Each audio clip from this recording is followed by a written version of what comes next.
The engineer opened the fuel tank and immediately stepped back. Something was wrong. Terribly wrong. The smell that hit his face wasn't gasoline. It wasn't anything he recognized. And for a moment, standing in the humid heat of that Pacific airfield in 1944, he wondered if they'd just discovered something that would change everything they knew about this war. The wreckage still smoldered. The Japanese Zero had come down hard just outside the base perimeter 3 hours earlier, its engine screaming as it spiraled into the dirt. The pilot didn't make it. What remained of him had already been removed, carried away under canvas while the recovery team worked in silence. But the plane itself, twisted metal and shattered glass, that was now the property of U.S. Army intelligence, and they wanted answers. Lieutenant James Kerrigan had been an automotive engineer in Detroit before the war. He knew fuel. He knew engines. He'd spent years understanding how things burned, how they moved, how they worked. But this was different. He knelt beside the ruptured fuel line, careful not to let the liquid touch his skin. The other engineers gathered around him, their faces tight with concentration. Nobody spoke. They just watched as Kerrigan dipped a clean rag into the pooling fluid and brought it close to his nose. The smell was sweet, almost floral. Nothing like the sharp, biting odor of aviation gasoline. Nothing like anything they'd ever encountered in an aircraft. One of the men behind him whispered that maybe it was contaminated. Maybe the Japanese were so desperate they were mixing their fuel with whatever they could find. But Kerrigan didn't think so. The engine had been running perfectly before the crash. The plane had been fast, agile, deadly. Whatever this fuel was, it worked. They collected samples, sealed them in metal containers, photographed everything. The tropical sun beat down on them as they worked, sweat soaking through their uniforms. Insects buzzed around the wreckage. In the distance, you could hear the steady rhythm of construction, new runways being built, new defenses going up. The war machine never stopped moving. But here, in this moment, time seemed to pause, because everyone standing around that crashed Zero understood they were looking at something that shouldn't be possible. Back at the analysis tent, Kerrigan and his team ran every test they knew. They measured viscosity, combustion rates, chemical composition. The results came back strange, very strange. The fuel had an octane rating far lower than what American fighters used. It shouldn't have worked in a high-performance engine. It should have caused knocking, misfires, catastrophic failures. But it didn't. Somehow the Japanese had figured out how to make their planes fly on something that looked more like turpentine than gasoline. The implications started to settle in slowly, like cold water seeping through clothing. If the Japanese were using alternative fuels, if they'd found a way to keep their Air Force flying without petroleum, then everything the Allies believed about Japan's fuel shortages might be wrong. The entire strategic bombing campaign had been built around one assumption: cut off their oil and their war machine dies. But what if they'd already solved that problem? What if they'd been solving it for months, maybe years? Kerrigan sat in his tent that night, unable to sleep. Outside, the jungle sounds mixed with the distant rumble of generators. He kept thinking about the smell, that sweet, strange smell that didn't belong in a fuel tank. He thought about all the intelligence reports he'd read, all the confident assessments about Japan's dwindling resources. He thought about the pilots flying missions tomorrow, the day after, every day until this war ended. And he wondered how many more surprises were waiting out there in the dark Pacific sky.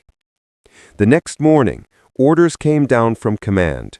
The fuel samples were being shipped to a specialized laboratory in California.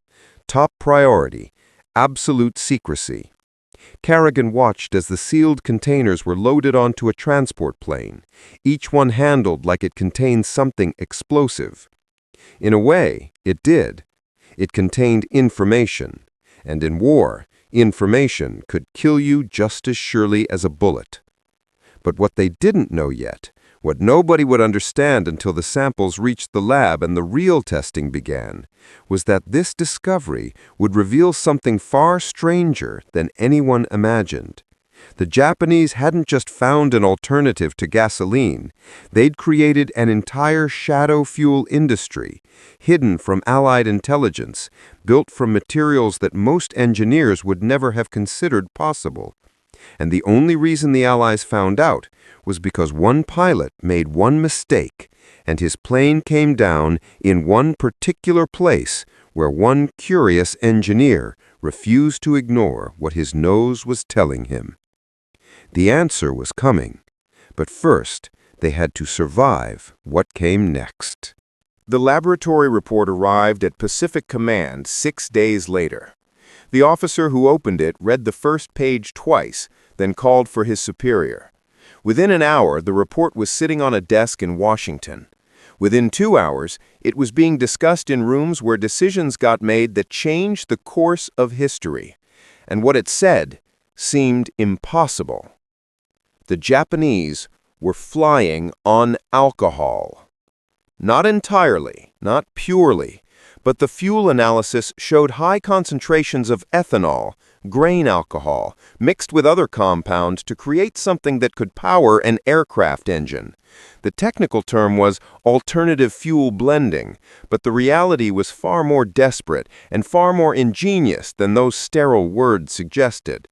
Japan had been cut off from oil supplies. Their tankers were being sunk.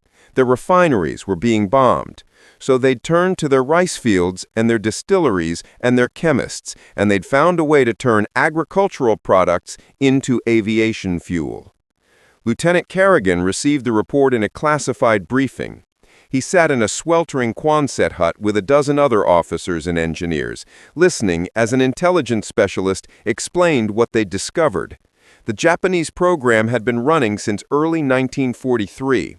They'd built hundreds of small fuel production facilities across their occupied territories. They'd converted sake breweries, sugar refineries, anything that could produce alcohol on an industrial scale. The fuel wasn't as good as petroleum gasoline. It burned hotter, required engine modifications, reduced range slightly, but it worked. And most importantly, it kept their planes in the air. The room fell silent when the specialist finished. Someone in the back asked the obvious question. If they've been doing this for over a year, why are we only finding out now? The answer came cold and direct. Because our intelligence assumed it was impossible. Because our models said Japan would be grounded by fuel shortages. Because we saw what we expected to see, not what was actually there. Kerrigan thought about all the missions flown against fuel depots, all the tankers sunk, all the refineries destroyed.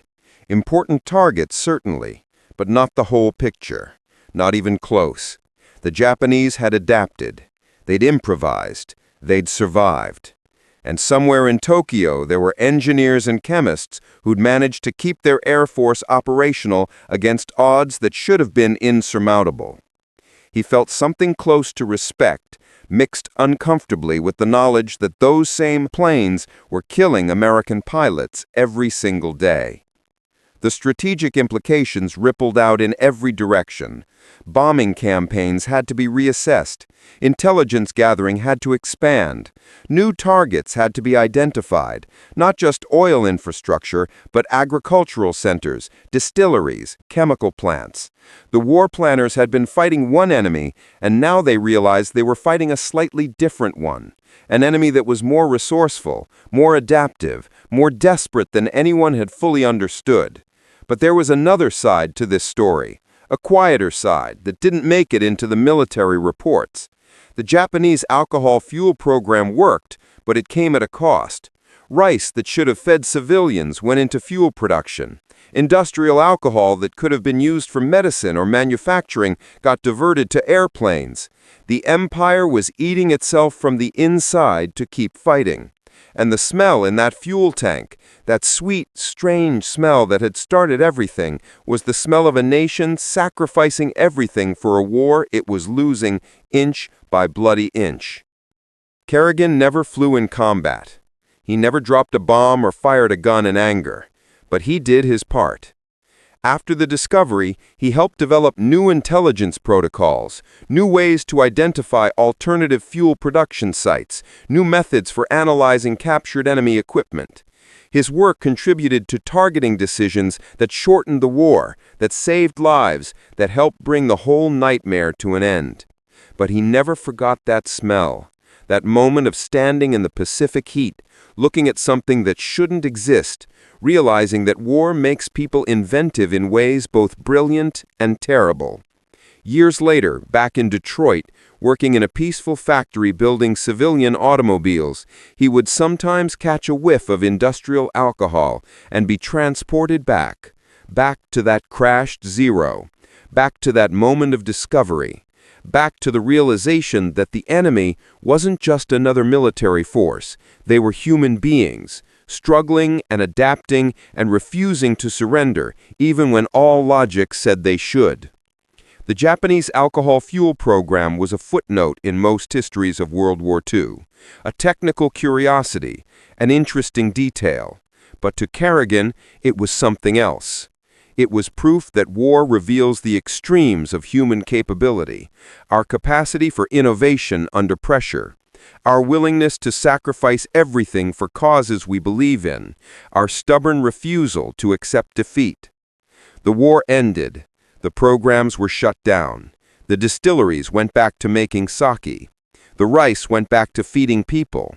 And somewhere in the Pacific, the wreckage of that Zero rotted into the earth, its strange fuel long since evaporated into the tropical air.